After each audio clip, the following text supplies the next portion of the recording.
espagnol wolof. Comprar jënd. El comprador jëndkat bi. Vender jaay. El vendedor jaaykat bi. El precio njëg bi. El cambio weccet bi. Es caro daa cher. Es barato cherul. Cuánto cuesta ñaata lay jar. Pagar fay.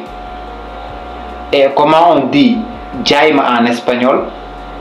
Dis-le-moi dans les commentaires. Abonne-toi, like et partage la vidéo.